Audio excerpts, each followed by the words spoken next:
In most of our hands, Interscalene is a fairly simple block, very high success rate, and patient satisfaction is good with these blocks. So the question arises, why do we want to go beyond the Interscalene? And the reason is that there are certain limitations of the Interscalene block. When you do an Interscalene block, you have spillage of your local anesthetic and you block the phrenic nerve on the ipsilateral side, and that gives you the Hemi-Diaphragmatic Paresis. And that leads to reduction in your pulmonary function tests. And in patients who are at high risk, patients like COPD, obesity, a combination of obesity and sleep apnea, patients who have had prior pneumonectomies and are having ipsilateral shoulder surgery. In those patients, you really cannot give them an Interscalene block. And so you have to have sort of alternatives that you have to look for. It was almost in 1991, I think. This paper was published in 1991 when Ermi described that you had 100% Hemi-Diaphragmatic paresis when you do a surface landmark-based Interscalene block. And what happens is this is the normal side. Normally your diaphragm during inspiration moves down or caudad, and during expiration moves cephalad passively. When you do a block and you block the phrenic nerve, you have paradoxical movement of your diaphragm. The diaphragm during inspiration, instead of going down or caudad, it actually goes up because of the negative pressure in the thoracic cavity. And this leads to this can be measured with an ultrasound machine. You can do what is known as a sniff test. If you ask the patient to take a sniff, you can exaggerate these motions, these movements, this paradoxical movement, and you can actually measure the distances that the dome of the diaphragm travels. So here's the baseline. This is normal downward movement of the diaphragm before the block, and within 2 minutes of putting the block, the diaphragm starts to move up paradoxically, and that's what leads to the diaphragmatic paresis from the phrenic nerve block. This is an X-ray of a patient in inspiration. You can see both the diaphragms are down. This is post-block, and you can see how the diaphragm is during inspiration is still elevated and sitting in the thoracic cavity. Now this diaphragmatic paresis, it leads to an approximately 30% reduction in your forced vital capacity, your FEV1, and some of the other pulmonary function test parameters. In a normal individual, the compensatory respiratory muscles, they get activated and they provide you with adequate ventilation and oxygenation in those patients. But even normal individuals sometimes will complain of shortness of breath, inability to take a deep breath, cough, or clear secretions. But in patients who have pre-existing lung conditions where their compensatory respiratory muscles are already active, they really don't have any reserve, and it is these patients that get into trouble when you give them an Interscalene block.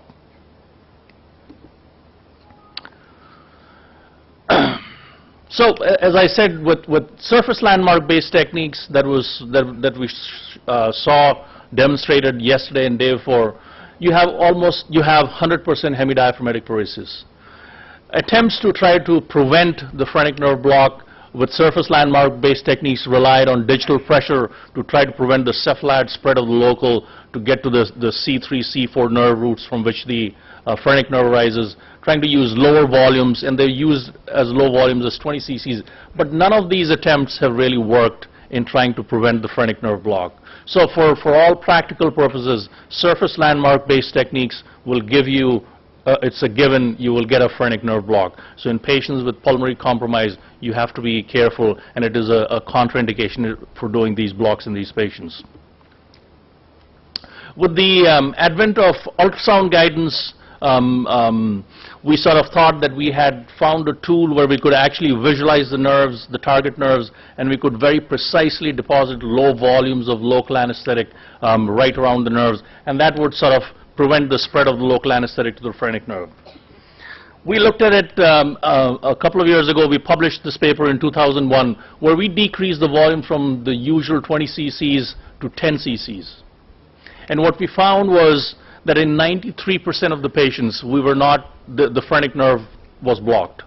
So this is the diaphragmatic excursion pre-block. It was sort of going positive or going caudad, and 15 minutes after the block, they had a negative or a paradoxical movement, and that persisted. At the time of discharge, we sort of looked at the diaphragm just before we discharged them from the recovery room in the PACU, post-anesthesia care unit, before they were going home. And it was still paralyzed in the majority of patients. Only in 7% of the patients we were able to sort of show that reducing the volume from 20 to 10 cc's, we were able to spare the diaphragm. In other words, you really cannot rely on reducing the volume to 10 cc's and expect to be able to spare the diaphragm. A group from, this is just the PFT, we did spirometry on these patients, and we were able to demonstrate that we had the similar 30% reduction in your vital capacity, FEV1, and PEF in these patients. Pretty similar to that was reported, in 1991 by ERMI. Here's a group from Canada which said, well, if 10 cc's doesn't work, why don't we reduce the volume to 5 cc's? And so they did interscalene blocks. They had two groups where they compared 20 cc's to 5 cc's of interscalene block. And what they found was they used either 5 or 20 cc's of 0.5% ropivacaine, and they were able to spare the diaphragm in 55% of the patients. So in the 20% group, 100% of them were blocked. 100% of the phrenic nerve was blocked. In the 5 cc's, only 45% of them were blocked. So they had sparing. So it's almost a 50-50 chance. So if you have a patient with pulmonary compromise and you're deciding whether to do the interscalene block with a low volume technique, it's basically a flip of a coin. You may get it, you may not get it. Those are not good odds to be able to present to your patients. The other thing that's important to note is that even with that lower volume of local anesthetic solution, there was no difference in pain scores and the duration of the score in this group. So lower volume blocks actually produce a good quality block, but the problem is that even with those low volumes, you still get the diaphragmatic paresis. Rene then looked at it from another point of view. He said, instead of injecting higher up, why don't we inject lower down at the C7 nerve root? So typically the study that I did with my group and the study that was done in Toronto, we basically injected between C5, C6 or upper trunk, middle trunk. Rene and his group, they sort of decided to do the injection much lower down, and they used at the level of C7 nerve root, and they used 10 cc's of 0.75%. And when you inject lower down, when you inject lower down, they were able to show 93% sparing of the hemidiaphragm.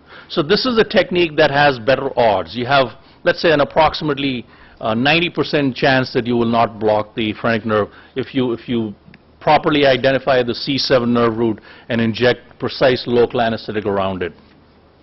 And why is that so? Why is that so? And the reason is because of the anatomical relationship between the phrenic nerve, which is right there, and the nerves of the interscalene space. As you go further down, at the level of the cricoid, the distance between the phrenic and the nerves of the interscalene is about 2 millimeters. As you go further down, the distance progressively increases, and so as you inject your volume much lower down, your chances of spilling the local and getting the phrenic nerve decreases. And that's probably the reason why Rene's group was able to demonstrate at least 90% or slightly greater than 90% sparing of the phrenic nerve. So one possibility when you have a patient with pulmonary compromise is to do this lower C7 nerve root or interscalene block at a lower level. What are the other alternatives? You can do local infiltration analgesia. This is no longer recommended.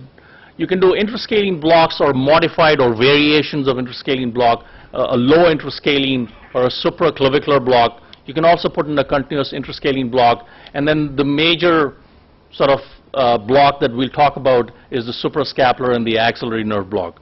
Before we go there, just a few words about subacromial intra-articular infiltration that is usually done by the surgeons prior to wound closure. It has been found to be ineffective in rotator cuff surgery, and because of the risk of chondrolysis and not good enough pain control, it is no longer recommended in clinical practice. Chondrolysis is a major issue, especially if you're going to put in a catheter and running an infusion, and that is completely not recommended anymore. The group from New York, the Hospital for Special Surgery, they reported their experience in a prospective registry where they had over 1,000 patients having shoulder surgery. They reported their experience with a low interscalene, or actually a supraclavicular nerve block for shoulder surgery. About 500, almost like 600 patients in the supraclavicular group. The concept is that if you inject your local lower down and you give enough volume, you can push the local cephalad and to get to the cervical roots that you need for doing shoulder surgery. So you need higher volumes, and they thought that by doing that they would be able to prevent the phrenic nerve block and also reduce the risk of recurrent laryngeal nerve, which is sort of also close by. Though when you do a supraclavicular block for shoulder surgery, your chances of getting a pneumothorax are slightly higher. They are small with ultrasound guidance, but the risk is there. And in this group, in that registry, they reported their experience with 515 patients in the interscalene group, 654 patients in the supraclavicular group. They used a fairly high volume, 51 cc's of local for a supraclavicular block to be able to do shoulder surgery. They had very few failures, none in the interscalene group, 2 patients in the supraclavicular group that had a failure. None of the patients had pain in the recovery room, though about 10% of the patients in the interscalene group and about 7% of the patients in the supraclavicular group complained of dyspnea, which means that they got the phrenic nerve.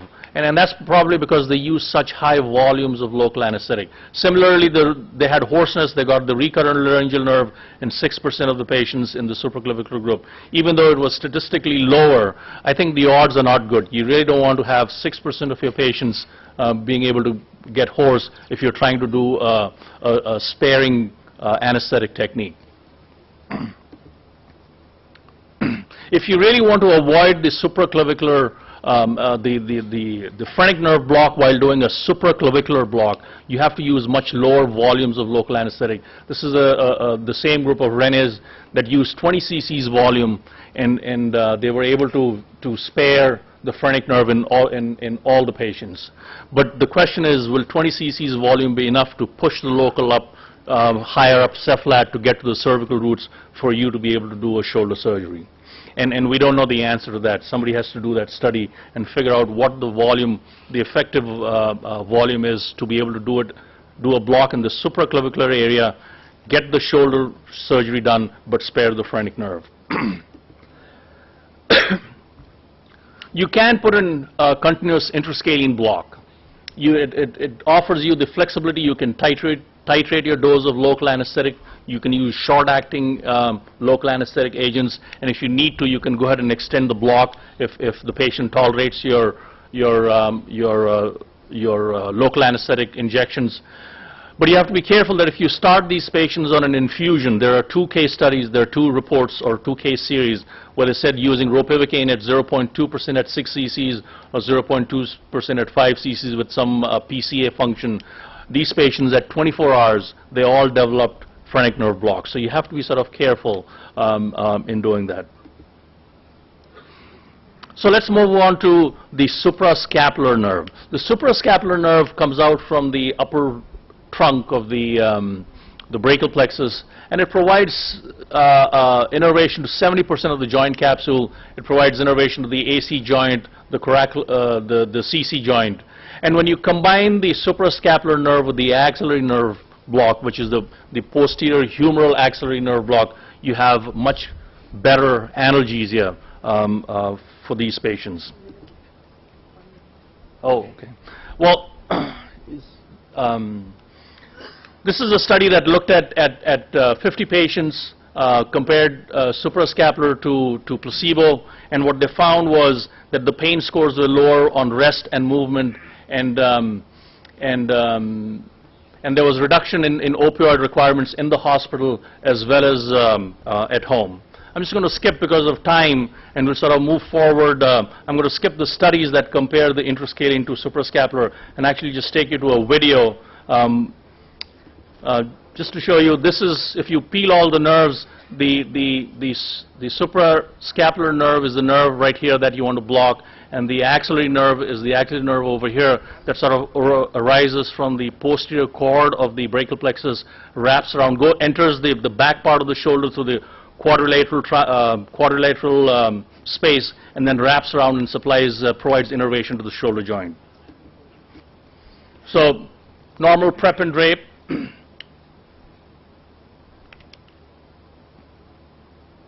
And we put the probe and we look at the suprascapular fossa, and you can see this is the trapezius muscle, this is the supraspinatus muscle, and right here you see this is the transverse scapular ligament, and under this ligament is the suprascapular nerve that travels through as it crosses from anterior to posterior.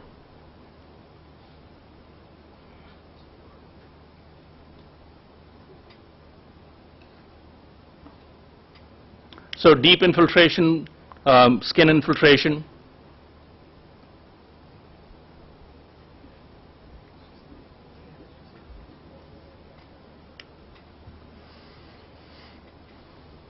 We use a combination of ultrasound and nerve stimulation in these patients. Bring the needle right under the transverse scapular ligament.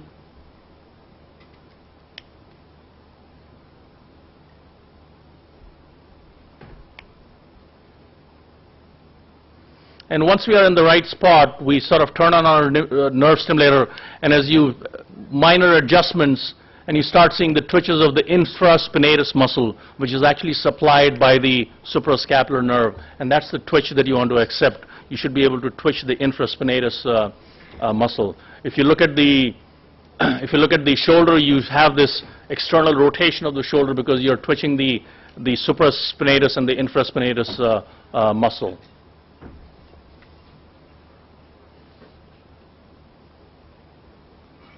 You go ahead and inject your local anesthetic. There's a blood vessel over there, so you have to be careful that you don't inject intravascularly. And we usually inject about 12 to 15 cc's of local anesthetic. We use the same prep, the same drape. We move it further down to be able to block the axillary nerve as it exits through the quadrilateral space in the posterior aspect of the shoulder.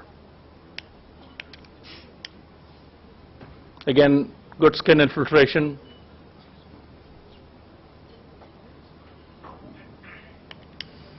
So here's the quadrilateral space. This is the teres minor. This is the shaft of the humerus.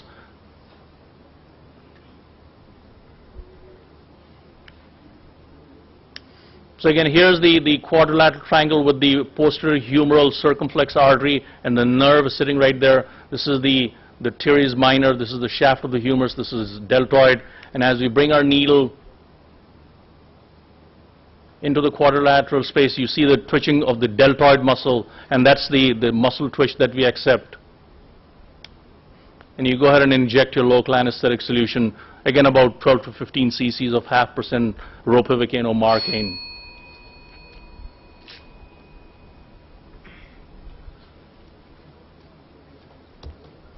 Thank you.